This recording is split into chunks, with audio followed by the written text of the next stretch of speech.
வணக்கம். நான் அந்த ஆடியோ ஃபங்க்ஷனுக்கு ஹீரோயின்ஸ் 2 பேர் வந்திருந்தாங்கன்னா வனிதா கூப்பிட்டுருக்கே மாட்டேன்.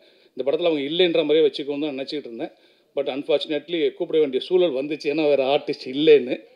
அந்த ஹீரோயின் கூட அவ்வளோ எக்ஸ்போஸ் பண்ணல. நான் தான் பயங்கரமாக எல்லாம் காட்டி எல்லாருக்கும் சந்தோஷத்தை கொடுத்துருக்குறேன். அந்த பெருமை என்னை சேரும். இன்னைக்கு எல்லாரும் இங்கே வந்ததுக்கு ரொம்ப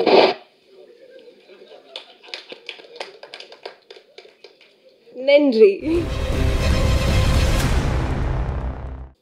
அடுத்ததாக ஒரு முக்கியமானவங்க தான் வந்து பேசியிருக்காங்க. என்னென்னா, தன்னுடைய படத்துடைய ஆடியோ லான்ச் நடக்கும்போதே அந்த கதாநாயகியே வந்து வராமல் இருக்கிறப்போ, தன் கூட நடித்த ஹீரோவுடைய, அதாவது அடுத்த படத்துக்கு கூட நடிக்கிற அந்த ஹீரோவுடைய ஆடியோ லான்ச்சுக்கு சப்போர்ட் பண்ண வந்திருக்கேன் அப்படின்னு சொல்லிட்டு பாலிவுட்லேருந்து வந்திருக்கக்கூடிய ஒரு கதாநாயகியாக தான் வந்து கன்னிகா இருக்காங்க. அடுத்தடுத்து தமிழ் படங்கள் பண்ணுறாங்க. இப்போவே அவங்களுக்கு அந்த ஒரு பொறுப்பு வந்துருச்சே அப்படின்னு நினைக்கும் பொழுது சந்தோஷமாக தான் இருக்குது. நிச்சயமாக நீங்கள் பாலிவுட்லேருந்து வந்தாலும் தமிழ் பெண்ணை அவங்கள வந்து நம்ம ஏற்றுப்போம், தமிழ் கதாநாயகி அவங்கள நம்ம எல்லாருமே ஏற்றுப்போம் அப்படின்னு நான் நம்புகிறேன். ஆல்சோ அவங்க வந்து ரொம்ப அழகாக ப்ரிட்டியாக ஒரு நல்ல தமிழ் பொண்ணு லுக்கில் தான் இருக்காங்க. Actually we are very happy to have you here ma'am. Can you please share a few words about this movie and about Sathya?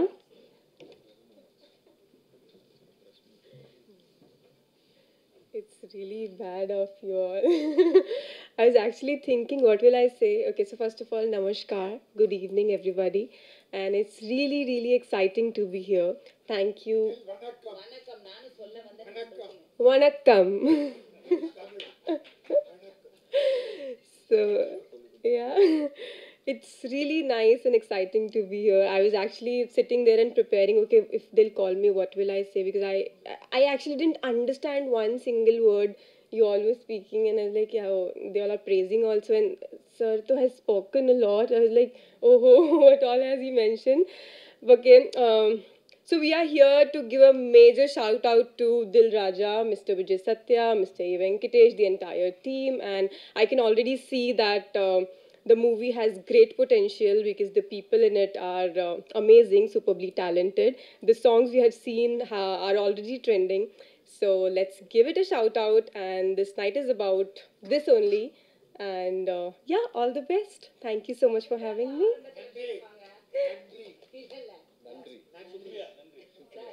Nandri.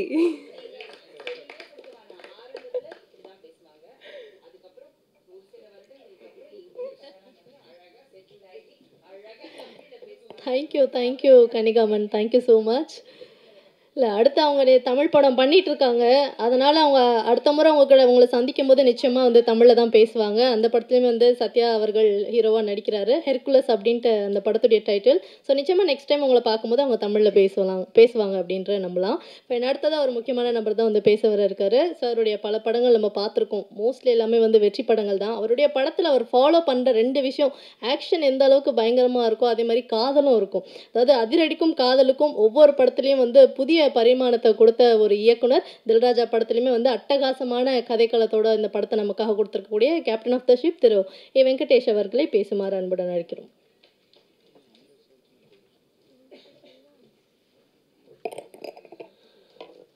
வந்திருக்கும் அனைத்து பத்திரிகை அன்பர்களுக்கும் மற்றும் ஊடக நண்பர்களுக்கும் என்னுடைய பணிவான மாலை வணக்கம். First of all I give thank to Kannika. ஏன்னா இந்த படத்துடைய எல்லாருமே சொல்லிட்டாங்க, ஹீரோயினை நடிச்சிட்ருக்க செரீன், அப்புறம் சம்யுக்தா, அது ஒரு செகண்ட் ஹீரோயின் மாதிரி படத்தில் ஒரு முக்கியமான லீட் ரோல். அவங்க 2 பேரும் வரலை. பல முறை ஃபோனில் சத்யா வந்து போராடினார், என்கிட்ட சொன்னார். நானும் பேசி பார்த்தேன். அங்கே படப்பிடிப்பு இங்கே படப்பிடிப்புன்னாங்க. புரிஞ்சுக்குவோம் நம்மளாம். இப்போ சினிமாவில் வந்து உங்கள் எல்லாத்துக்குமே தெரியும், ஒரு விஷயத்தை எப்படி அழகாக நாசுக்காக அவாய்ட் பண்ணுவாங்க, என்னென்ன ரீசன் சொல்லுவாங்கன்னு தெரியும். அது இந்த படத்துலையும் அஃப்கோர்ஸ் நடந்துச்சு. என்னை கூட சத்யாவும் வனிதாவும் சேர்ந்துட்டு இந்த மாதிரி நீங்கள் படம் பண்ண ஹீரோக்களை கூப்பிடுங்க, நீங்கள் படம் பண்ண ஹீரோக்களை கூப்பிடுங்கன்னாங்க. நான் சொன்னேன், இல்லை எனக்கு தெரியும் அவங்களாம் வரமாட்டாங்க, கூப்பிட்றது வேஸ்ட்டு அப்படின்னே நான் சொன்னேன். இல்லை கூப்பிடுங்க, நீங்கள் இவ்வளோ படங்கள் இவ்வளோ ஹீரோக்களை வச்சு பண்ணியிருக்கீங்க, பண்ணுங்கள் அப்படின்றப்போ எனக்கு மைண்டில் ஒன்று தோணுச்சு. நான் ஒரு ஹீரோவை இதே மாதிரி இப்போ சத்யா எப்படி ஒரு அப்கமிங் ஹீரோவாக இருக்கார்.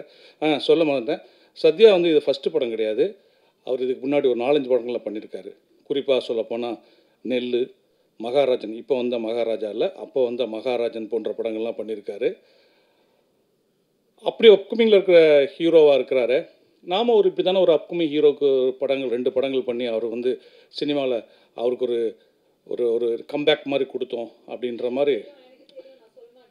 சும்மா இருங்க, அப்படின்லாம் நாங்கள் வந்து கூப்பிட்டோம், யாரும் வரலன்னு வச்சுக்கோங்க. ஓகே. இப்போ வந்துட்டு என்னென்னா இந்த படம் வந்து என்னென்னா, நான் வந்து எனக்கு வந்து சத்யா ஃபோன் பண்ணார் ஒரு நாள், சார் உங்களை மீட் பண்ணணும் அப்படின்னாரு. நான் போன உடனே எனக்கு வந்து ஒரு கதையை சொன்னார். அந்த கதையை அப்படியே அவர் ஃபுல்லாக சொல்லி முடிச்சுட்டு, கதை எப்படி சார் இருக்குன்னு கேட்டார். நான் உண்மையிலேயே அவர் கதை சொல்லி ஒப்பீனியன் கேட்க கூப்பிட்றாருன்னு நினச்சேன். ஏன்னா நிறைய என்னுடைய சினிமா நண்பர்கள் வந்து கூப்பிட்டு கதை சொல்லி ஒப்பீனியன் கேட்பாங்க. எனக்கு என்ன கதையை பற்றி என்ன தோணுதோ அதை இமீடியட்டாக நான் வந்து ரெஃப்ளெக்ட் பண்ணிட்டு வந்துடுவேன். எனக்கு இந்த இடம் இப்படி தோணுது, நல்லா இருக்குது, நல்லா இல்லை சுமாராக இருக்குது, இது இப்படி பண்ணால் பெட்டராக இருக்கும், என்னுடைய சஜஷன்ஸ் கொடுத்து வந்துடுவேன். அப்படி தான் அவர் கூப்பிட்றாருன்னு நினச்சி நான் வந்து கதையை ஃபுல்லாக கேட்டு முடிச்சுட்டு, நல்லா இருக்குங்க, சூப்பராக இருக்குது, எங்கெங்கே கொஞ்சம் கொஞ்சம் கமர்ஷியல் இன்க்ரீடியன்ஸ் உள்ளே போட்டாச்சுன்னா கரெக்ட் பக்காவாக வரும் அப்படின்னோடனே, சார் இந்த கதையை நீங்கள் தான் டைரக்ட் பண்ணணும் அப்படின்னாரு. எனக்கு ரொம்ப ஷாக்கிங்காக இருந்துச்சு. ஏன்னா நான் வந்து அந்த கதையை கேட்குறப்போ ஒரு ஆடியன்ஸாக தான் கேட்டிருக்கேன், அது நம்மளே டைரக்ட் எனக்கு இவங்க சொன்ன அந்த கதை வந்து எனக்கு ஒரு புது களம். எனக்கு கமர்ஷியலாக அந்த கதையில் இருந்தால் கூட 2 கேரக்டர் தான் ஃபஸ்ட் ஆஃபில் ட்ராவல் ஆகுது, வேறு கேரக்டர்ஸ் ஃபஸ்ட் ஆஃபில் கிடையாது. ஃபுல்லாக ஒரு பரபரன்னு ஒரு ஆக்ஷன் 10 நிமிஷத்தில் ஆரம்பித்து அப்புறம் இன்டர்வல் வரைக்கும் அந்த ஆக்ஷன் போகுது. இது டிஃப்ரெண்ட்டாக இருக்க அப்படின்ட்டு நான் அவர்கிட்ட உடனே கேட்டது, இந்த கதைக்கு என்ன எதுக்கு நீங்கள் டைரக்டராக செலக்ட் பண்ணீங்க அப்படின்னு. அவர் சொன்னார், இல்லை சார், இதை வந்து ஒரு பரபரன்னு ஒரு ப்ரெசன்டேஷன் வேணும், அதுக்காக தான் உங்களை கூப்பிட்றேன் அப்படின்னு. அப்போ தான் நான் நினச்சேன், நம்ம பரபரன்னு பண்ணுறோம் போல இருக்குது அப்படின்ட்டு சரின்னு சொல்லி ஒத்துக்கிட்டு இந்த படத்தை பண்ணேன். உண்மையிலே இந்த படம் வந்து ரொம்ப ஒரு குறுகிய கால தயாரிப்பில் முடிக்கப்பட்ட படம். கதையோட லைன் என்ன அப்படின்ற போது அந்த லாக் லைன் சொல்லுவாங்க. அது வந்து என்னென்னா, வாழ்க்கையில் எவ்வளோ பெரிய பிரச்சனை வந்தாலும் நம்ம வந்து சோர்ந்து போகிறத வந்து எந்த விதத்துலையும் யூஸ் இல்லை. அதில் வந்து நம்ம ரொம்ப சாமர்த்தியத்தையும் சாணக்கியத்தனத்தையும் யூஸ் பண்ணி ஜெயிக்கணும். அதுதான் இந்த படத்தில் இந்த ஹீரோ பண்ணுவார். அதற்கு அவர் வந்து ஒரு பெரிய ஹீரோவுடைய மேற்கோள்கள், அதாவது அவர் படங்களில் சொன்ன கொட்டேஷன்லாம் யூஸ் பண்ணி பண்ணுற மாதிரியான ஒரு வித்தியாசமான கதை இது. அவங்க பண்ணி வச்சுருந்தவங்க கேட்டவொன்னே எனக்கு ரொம்ப இம்ப்ரெஸ் ஆச்சு. இந்த கதையை பண்ணலான்னு டிசைட் பண்ணி பண்ணும்போது அந்த லாக் லைன் வந்து இப்போ தான் அந்த ஹோஸ்ட் சொன்ன மாதிரி அவங்க வந்து ரஜினி சார் இப்போ மேடையில் பேசுகிறப்போ, நம்ம கதை லாக் லைன் இதானே அப்படின்ற மாதிரி நமக்கு சந்தோஷமாக இருந்துச்சு. இந்த படத்தில் வந்து ஷெரீன் வரலை, ஆனால் படத்தில் அவங்களுக்கு ரொம்ப முக்கியமான ஒரு ரோலு. அப்புறம் யாராவது சம்யுக்தா வரல, அவங்களுக்கும் படத்தில் ஒரு முக்கியமான நீங்கள் பார்த்துருப்பீங்க ட்ரெய்லரில் ஒரு நல்ல ஒரு இம்பார்ட்டண்டான ரோலு. அஃப்கோர்ஸ் வனிதா சத்தம் போட்டாங்கல்ல, நான் கிளம்புறேன், ட்ரெய்லரில் என் ஷாட் இல்லை என்ன அப்படி இப்படின்னு கேட்டாங்க இல்லையா. ஆக்சுவலாக நான் பர்பஸாக வனிதா ஷாட்டு போடலை இந்த படத்தில். ஏன் இந்த ட்ரெய்லரில் வேண்டான்னு, வேறு யாரும் இல்லை, நான் தான் காரணம், வனிதா மேடம். நான் எதுக்கு வேண்டான்னு சொன்னேன்னா, இந்த படத்தில் அவங்க பண்ணியிருக்க கேரக்டர் வந்து ரொம்ப ஒரு இந்த கேரக்டர் என்ன பண்ண போகுது அப்படின்னு ஒரு க்யூரியாசிட்டி கிளப்பிக்கிட்டே இருக்கும் படத்தில். முக்கியமான இடத்துல அது ஒரு முக்கியமான விஷயத்த கோட்டை விட்டுருவாங்க. அதுலேருந்து தான் படம் கிளைமாக்ஸ் டேக் ஆஃப் ஆகும். இந்த கேரக்டர் தெரிய வேண்டாம் படத்தில், இவங்க இருக்காங்கன்னே தெரிய வேண்டாம் அப்படின்னு சொன்னோம். இன்ஃபேக்ட் சொல்லப்போனால் நான் அந்த ஆடியோ ஃபங்க்ஷனுக்கு ஹீரோயின்ஸ் 2 பேர் வந்திருந்தாங்கன்னா வனிதாவை கூப்பிட்ருக்கே மாட்டேன். இந்த படத்தில் அவங்க இல்லைன்ற மாதிரியே வச்சுக்கோன்னு தான் நினச்சிக்கிட்டு இருந்தேன். பட் அன்ஃபார்ச்சுனேட்லி கூப்பிட வேண்டிய சூழல் வந்துச்சு, ஏன்னா வேறு ஆர்டிஸ்ட் இல்லைன்னு. அப்புறம் வந்து இவர் நெக்ஸ்ட் படம் ஹெர்குலஸ்னு படம் பண்ணுறாரு. அந்த படத்தில் வந்து புக்காக இருக்கிற ஹீரோயின் வந்து கன்னிகாமன். அந்த காலத்தில் ஜீனத்தம்மன் சொல்லுவோம்ல, அதுதான் கன்னிகாமன். அப்போது வந்து அவங்க வந்து ஃபங்க்ஷனுக்கு வந்தது எனக்கு ரொம்ப தேங்க்ஸ், ரொம்ப சந்தோஷம். தேங்க்யூ கன்னிகா. இந்த படத்தை பற்றி இன்னும் நம்ம நிறைய பேசுகிறத விட முக்கியமாக அந்த படத்துடைய மியூசிக் பற்றி சொல்லணும். அம்ரீஷு கிட்டத்தட்ட எனக்கு அவருக்கு சண்டே நடக்கும். நான் எந்திரிச்சுலாம் போயிருக்கேன் அவர் ஸ்டூடியோலேருந்து எழுந்திரிச்சு. அவர் வந்து இருங்க ஏங்க பண்ணலாங்க அப்படிம்பார். அப்படி நல்ல சாங்ஸ் எனக்கு போட்டு கொடுத்தாரு. ரீரெக்கார்டிங்கும் ரொம்ப அருமையாக அந்த படத்துக்கு ரீரெக்கார்டிங் பண்ணியிருந்தார். நீங்கள் ட்ரெய்லரில் பார்த்துருப்பீங்க, ஒரு ஃப்ளூட்டில் ஆக்ஷன் ட்ரெய்லருக்கு ஒரு ஃப்ளூட் பிட்டு வருதுங்கிறது வந்து ரொம்ப எனக்கு போட்டு காமிச்சுன்னா ரொம்ப பிடிச்சிருந்துச்சு அந்த தீம் அவருக்கு. அப்படி அவர் ரொம்ப மியூசிக்கு வந்து மெனக்கெட்டிருக்காரு. இன்னும் சொல்லப்போனால் அந்த சாங் அவர் ஆடும்போதே நான் சொன்னேன், இந்த சாங் நீங்கள் தாங்க பேசப்படுற ஆளாக இருக்கும்னு சத்யா இருக்கும்போதே சொன்னேன். ஒரு நல்ல நடிகரும் கூட அவர். ஃப்யூச்சரில் டைரக்டர்ஸ் அவரை யூஸ் பண்ணிக்குவாங்க. அப்புறம் அவர் திருமலை அவர்கள் சொன்ன மாதிரி இன்றைக்கி சினிமா வந்து எல்லாருக்குமே தெரியும். இன்றைக்கி ஒரு வாரத்துக்கு எப்படி பார்த்தாலும் 5-6 படம் வருது. இன்னும் நான் கூட நேற்று கூட இவர்கிட்ட கேட்டேன், நம்ம ஹீரோட்ட, சத்யா 27 நிறைய படங்கள்லாம் வருது, நம்ம ஒன்றும் கொஞ்சம் தள்ளலாமா, ப்ரெஸ் மீட்டை வேணால் நீங்கள் கேன்சல் பண்ணலாமாலாம் நேற்று நான் கேட்டேன். அவர் வந்து எனக்கு ஒரு SMS அனுப்பியிருந்தார். சார் 300% இந்த படத்துக்கு நான் என்னுடைய எஃபர்ட்டை போட்டேன் சார், 300% என்னுடைய எஃபர்ட் அந்த படத்துக்கு போட்டேன். அதனால் அந்த படத்தை 27th ரிலீஸ் பண்ணுவோம் சார், ரிசல்ட்டு என்னங்கிறத நம்ம கடவுள் கையில் விட்டுறலாம் அப்படின்னாரு. உண்மையை சொல்லப்போனால் இந்த அப்கமிங்கில் இருக்கிற ஹீரோக்கள் கூட நான் நிறைய படங்கள் பண்ணியிருக்கிறேன். அப்போ அவங்களுக்கு ஒரு ஃபயர் இருக்கும். அந்த ஃபயர் சத்யாட்ட இருக்குது.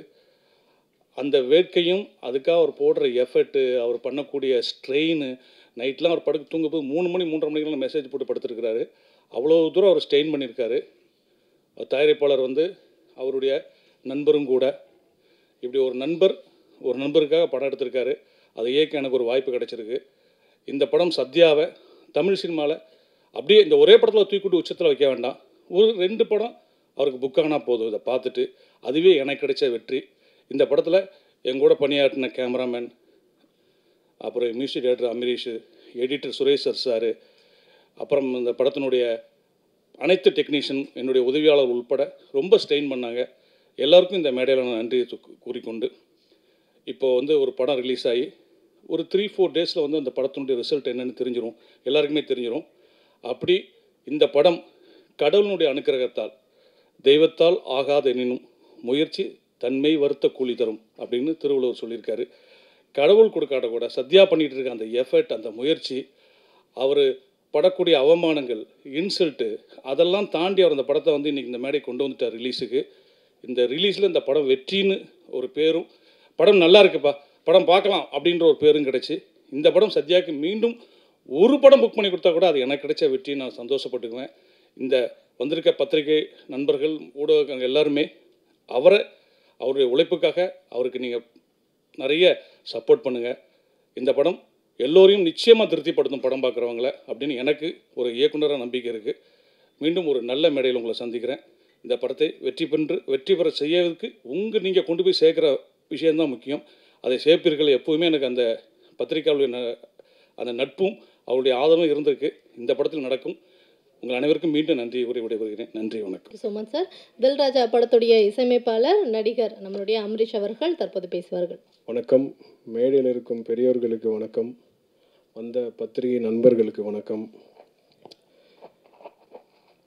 ரொம்ப ரொம்ப ரொம்ப சந்தோஷமாக இருக்குது. ஃபஸ்ட்டு உங்கள் எல்லாரையும் இப்படி பார்க்கும்போது, தனித்தனியாக இல்லை, எல்லாரையும் ஒன்றா சேர்ந்து இப்படி பார்க்கும்போது அது ஒரு பெரிய சந்தோஷத்தை தருது. Okay, anyway good evening to one and all. தில் ராஜா இந்த படத்துக்கு வந்து மியூசிக் டைரக்டராக மட்டும் இல்லாமல் இன்னும் ஒரு அடிஷ்னல் ஒரு விஷயத்த இங்கே சொல்கிறாங்க. இதுக்கு மேலே அதுக்கப்புறம் நடிப்பேனா என்னன்னு தெரியாது. இந்த ஒரு பாட்டு ஏன் பண்ண அப்படின்ற ஒரு ரீசன் என்னன்னு நான் அதோட ஸ்டார்ட் பண்ணிக்கிறேன்.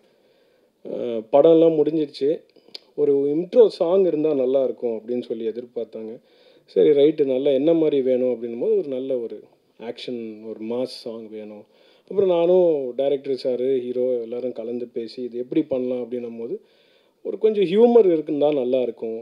ஹியூமர்னால் யார் சார், நம்ம அந்த படத்தில் அந்த விஜய் டிவி அவங்கெல்லாம் வச்சு பண்ணுறீங்களா அப்படி தான், அப்படி கொஞ்சம் கொஞ்சம் நவுத்தி போவாங்களே, அப்படியே நெருக்கும் போது சரி ஓகே ஏதாவது ஒரு நல்ல கண்டென்ட்டாக எடுத்து பண்ணால் நல்லாயிருக்கும், இன்னும் ஜஸ்ட் ஒரு சாங்காக இல்லாமல் இருக்கலாம் இல்லையா அப்படின்னு நினைக்கும் போது ஒரு காமெடி எலிமெண்ட் என்ன பண்ணலாம் அப்படின்னு சொல்லி யோசிச்சுட்டு இருக்கும் போது ஒன்று கிடச்சிது. சரி சார், இப்போ இது யார் சார் பண்ண போகிறா அப்படின்னு ஹியூமராக காமெடியாக யாராவது கிடைச்சா பார்ப்போம். லாஸ்ட்டாக எண்டில் ஒரு சாமியார் கெட்டப்புக்கு ஒருத்தன் தேவைப்பட்டான். அப்புறம் தான் ஃபைனலாக தெரிஞ்சுது அந்த சாமியாரே நான் தான், அப்படி தான் இருக்க போகுதுன்றது ஃபைனலாக எனக்கு புரிஞ்சிருச்சு. ஏன்னா நீங்கள் அப்புறம் சார் சொன்னார், வந்துடுங்க காமெடி பண்ணுறதுக்கு ஆள் வேணும், யாரும் கிடைக்கல, நம்ம தான் இருந்தோம் ஃபைனலாக. அதில் என்ன ஒன்றுனா இப்போ தான் பார்க்குறேன், நான் வனிதா மேடம் பக்கத்தில் உட்காந்து பார்த்துட்டு இருக்கும் போது அந்த ஹீரோயின் கூட அவ்வளோ எக்ஸ்போஸ் பண்ணல, நான் தான் பயங்கரமாக எல்லாம் காட்டி எல்லாருக்கும் சந்தோஷத்தை கொடுத்துருக்குறேன். அந்த பெருமை என்னை சேரும். தென் கம்மிங் பேக் டு தில் ராஜா, டைரக்டர் ஏ வெங்கடேஷ் சார் படங்கள்லாம் நான் பார்த்தது உண்டு. நான் விஜய் சாரோட பெரிய ஃபேன், இப்போ விஜய் சத்யா ஃபேனு, ஆனால் விஜய் சார் ஃபேன் நான். ஸோ வந்து சார் டைரெக்ஷனில் நான் என்றைக்காவது ஒரு நாள் மியூசிக் பண்ணுற மாட்டேனா அப்படின்லாம் தவம் இருந்திருக்கேன். இந்த படம் எனக்கு கரெக்டாக வாய்ப்பு அமைஞ்சிச்சு மியூசிக் பண்ண.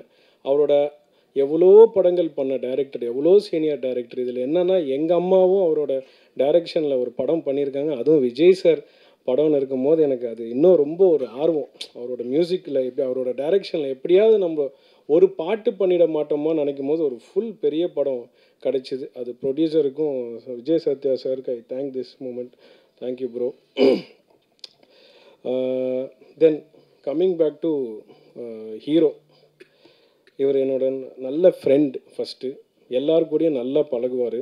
இப்போ நீங்கள் பார்க்குறீங்களா இந்த தோற்றம் வந்து எப்படி இருக்கணும்னா, ஒரு எக்ஸ்பென்சிவ் காரில் வந்துட்டு நிறைய ஃபோன்ஸ் வச்சுட்டு ஜாலியாக இந்த மாதிரி ஜாலியாக இருந்தால் என்ன பணம் போட ஆள் இருக்குதுன்னு வச்சுக்கோங்களேன், ஜாலியாக சுற்றலாம்.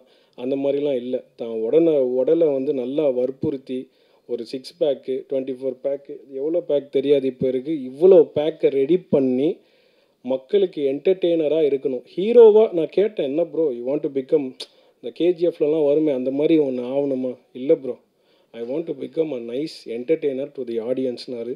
அது இந்த நேரத்தில் உங்கள் எல்லாரையும் வந்து தாழ்மையாக கேட்டுக்கிறேன். அவருக்கு உங்கள் சப்போர்ட்டை கொடுத்து அந்த லிஸ்ட்டில் அவர் அமிச்சிங்கன்னா அவர் இன்னும் உங்களுக்கு இன்னும் பெட்டர்மெண்ட்டு கொடுக்கறதுக்கு கண்டிப்பாக இஸ் த ரைட் பர்சன். நான் இந்த மேடையை எடுத்துக்கிறேன் சொல்கிறதுக்கு. அவருக்குள்ளே நிறைய வழிகள் இருக்குங்க. இப்படி ஸ்டைலாக உட்காந்துருக்கிறது ஓகே, பட் அதெல்லாம் நான் கேட்டேன். இந்த படம் பண்ணுறதுக்கு எனக்கும் ஒரு ரீசன் இருக்கும். சரி, ஒரு பைப்லைனில் ஒரு பெரிய படங்கள் பண்ணிகிட்டு இருக்கும்போது அப்படியே போயிடணும்னு சொல்லி நிறைய பேர் அட்வைஸ் பண்ணுவாங்க. ஆனால் ஒரு நல்ல படத்தில் நம்ம இருக்கோம், அது பெரிய படம் சின்ன படம்னு இல்லை, நல்ல படத்தில் இருக்கும் போது அது ஆட்டோமேட்டிக்காக அவங்க யார் அப்படின்னு சொல்லி தெரியும். அதுவும் எனக்கு இவ்வளோ வருஷத்துக்கு அப்புறம் இந்த மேடையில் ஒரு கிட்டத்தட்ட 2010 நினைக்கிறேன் அம்மா வந்து ஒரு படத்தில் லான்ச் பண்ணாங்க, அதாவது ஹீரோவாக. அதுக்கப்புறம் நினச்சிட்டேன், இனிமேல் இந்த ஃப்ரேம் முன்னாடி வரவே கூடாது. அப்பா எவ்வளோ ஒரு ஸ்ட்ரெஸ்ஸு, எவ்வளோ ஒரு ஸ்ட்ரெயின். நம்ம பேக்லேயே இருந்து ஜாலியாக ஏசியில் ஜாலியாக மியூசிக் பண்ணிவிட்டு இருக்கலாம். ராஜன் சார் டைரக்ட் பண்ணி நான் அந்த படத்துக்கு மியூசிக் பண்ணியிருக்கேன்னா அப்போ பார்த்தோம் எவ்வளோ கம்ஃபர்ட்டாக நான் இருந்திருப்பேன்னு. அவரோட பாடல் வரிகளில் கூட நான் மியூசிக் கம்போஸ் பண்ணியிருக்கேன். அவர் எப்பேற்பட்ட ஆள் உங்கள் எல்லாருக்கும் தெரியும்ல. ஏன்னா அது வந்து மை கப் ஆஃப் டீ. நான் வந்து ஸ்டுடியோவில் ஒருத்தரை கன்வின்ஸ் பண்ணி பாட்டை பண்ணி அது வெளியே வரும்போது I have that confidence. But camera முன்னாடி இத்தனை பேர் அங்கே ஷூட்டிங்கில் இருப்பாங்க, நம்ம அதை வந்து உள்வாங்கி அதை வந்து ஒரு என்ன சொல்கிறது, ஒரு கடவுளாக பார்த்து பண்ணுறாங்கன்னும் போது இவங்க எல்லாருக்கும் ஒரு ஹேட்ஸ் ஆஃப். அதில் வந்து ஒரு மாற்றமே கிடையாது. இவ்வளோ பெரிய படங்கள் 27th வரும்போது நான் கூட கொஞ்சம் எனக்கு எல்லாருக்கும் இருக்கிற பயம் எனக்கும் இருக்கும். ஏன்னா என் ஃப்ரெண்ட்ஸுக்கெல்லாம் நான் வேறு சோஷியல் மீடியா அவ்வளோ இல்லை. வாட்ஸ்அப் ஸ்டேட்டஸில் வைக்கும்போது என்ன 27th இவ்வளோ படங்கள் வருதா, அது மத்தியில் எப்படி இது அப்படின்னு சொல்லும் போது கண்டிப்பாக அவரோட கான்ஃபிடென்ஸ் ஒன்று இருக்குது. நல்ல படம்னு அவர் நம்புகிறாரு. அந்த நம்பிக்கையை நீங்கள்லாம் நிஜமாக்குவீங்க நான் நம்புகிறேன். ஏன்னா நான் ரீரெக்கார்டிங் பண்ணும்போது நான் பார்த்தேன், படத்தில் ஒரு அவர்ஷனோ ஏன்டா இந்த படத்துக்கு போகிறோம் அப்படின்னு இருக்காது. ஓகே, ஒரு நல்ல படம் பார்த்தோம், ஆஹா ஓஹோ பிளாக் பஸ்டரு பாரு இந்த பாடத்தை அப்படிலாம் எதுவுமே சொல்கிறதுக்கு இல்லை. காமன் மேன் டிஃபிகல்ட்டிஸ் என்ன, ஒரு ஃபேமிலி மேனில் இருக்கிற டிஃபிகல்ட்டிஸ் என்ன தான் படம். ஸோ அந்த மாதிரி படங்கள் கண்டிப்பாக மக்கள் மத்தியில் போகும்ன்றது எனக்கு மிகப்பெரிய நம்பிக்கை இருக்குது. பெரிய படங்கள் பண்ணுறதோட நடுவில் இந்த மாதிரி ஒரு குட்டி படம் போய் வெற்றி ஆகும் போது இல்லை, ப்ரொமோஷனே தேவைப்படல, மவுத் டாக்கே. நேற்று என் ஃப்ரெண்ட்ஸ்லாம் ஒரு படம் இதை பார்த்தியா, அந்த படம் மென்ஷன் பண்ணல நான், ஏன்னா அங்கே இந்த படத்தோட ப்ரொமோஷன் ஆகிடும். அதை போய் பார்த்தியா, அந்த படத்தை பார்த்தியா, எல்லாரும் சொல்கிறாங்க, மவுத் டாக்காக இருக்குது. அப்போ போய் நம்ம பார்க்கும் போது நிஜமாக நல்லா இருக்குது. முகங்கள் விடுங்க, ஆனால் அந்த ஹார்ட் ஒர்க். ஸோ அந்த கண்டிப்பாக இந்த படம் ஒரு நல்ல இடத்துக்கு போகுன்றது நம்புகிறேன். அந்த நம்பிக்கையை உங்களோட எல்லாரையும் ஷேர் பண்ணிக்கிறேன். யாருக்காவது இந்த பாட்டு பிடிக்காமல் இருந்தால் மன்னிச்சுக்கோங்க, வேறு வழி இல்லை. வேறு சாமிஜி யாரும் அந்த டைமில் கிடைக்கல. அந்த டைமில் அந்த கரெக்டாக அமைஞ்சுது, என்னை யூஸ் பண்ணிக்கிட்டாங்க, நானும் அதுக்கு போயிட்டேன். So thank you so much. இதுக்கப்புறம் திருப்பி சாமி ரோல்ஸ்லாம் பண்ண மாட்டேன், அவ்வளோதான். இந்த விஜய் சத்யா ப்ரோக்காக இந்த இது பண்ணேன்.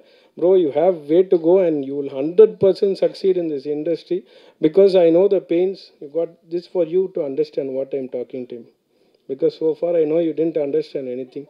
So please give your support to him. And next movie, I think you're the heroine. I don't know whether I am the music director or not. I'll take your number when I'm going down. That's why I made you to sit there. You did not sit next to me. You wanted to sit next to our hero Vijay Satya. That is his power. புரிஞ்சிச்சா? இன்னொரு வாட்டி சொல்லுவா. சரி, அடுத்த படத்தில் நம்ம இருக்கமோ இல்லையோ, அந்தம்மா அந்த சைடு உட்காருமா, நம்ம பேசலாம்னு நினச்சேன். அது நேரம் என்னை மொக்க பண்ணிட்டு நீங்கள் வேணால் ஈவெண்ட் பண்ணி இங்கே வந்து உட்காந்துச்சு. ஐ ட்ரான்ஸ்லேட் லேட்டர். அது என்னென்னா, கரெக்டான ஹீரோயின், கரெக்டாக அவங்களுக்கு என்ன பண்ணணும்னு தெரியுது. அதனால் அடுத்த படம் அவங்க கண்டிப்பாக இந்த மேடையிலே எடுத்துக்கிறேன். ஷில் ஷீல் ஷைன் 100%.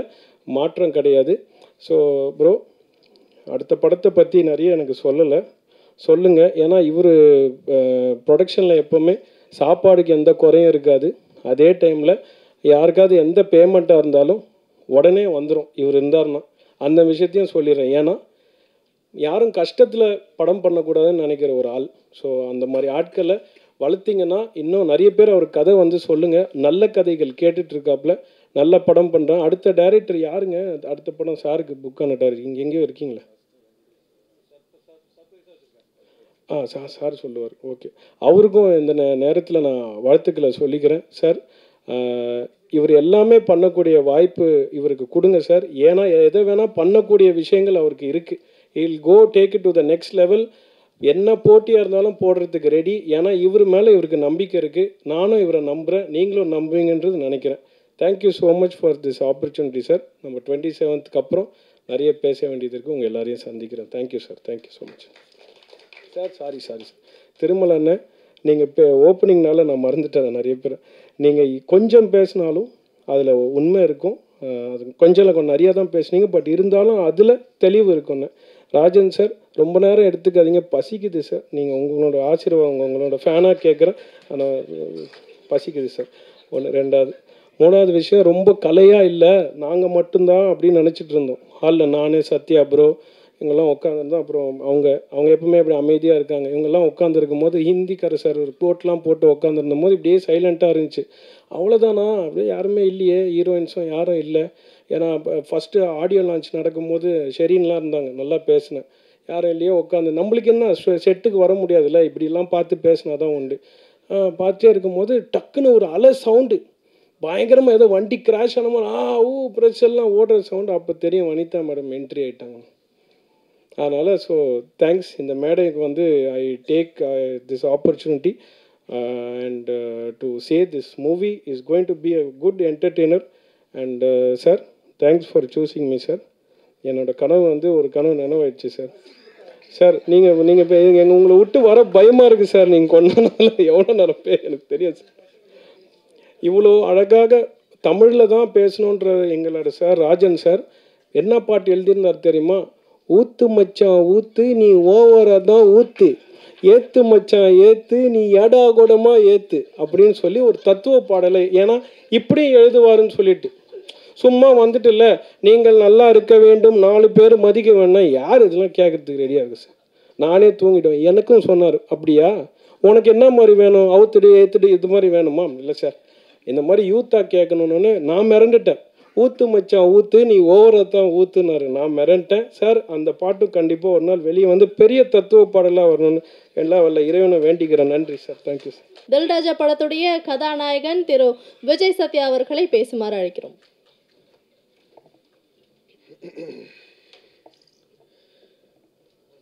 எல்லாருக்கும் வணக்கம். இன்னைக்கு எல்லாருக்கும் நிறைய வேலை இருக்குது, எல்லோரும் ரொம்ப பிஸியாக இருக்கீங்க. அது எல்லாத்தையும் விட்டுட்டு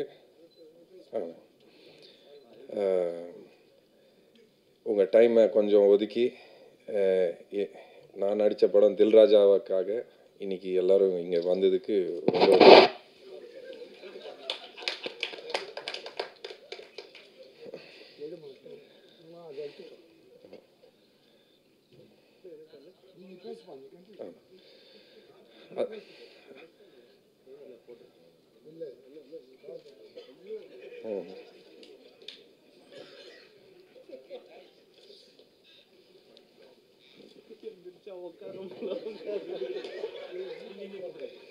சரி, ஓகே.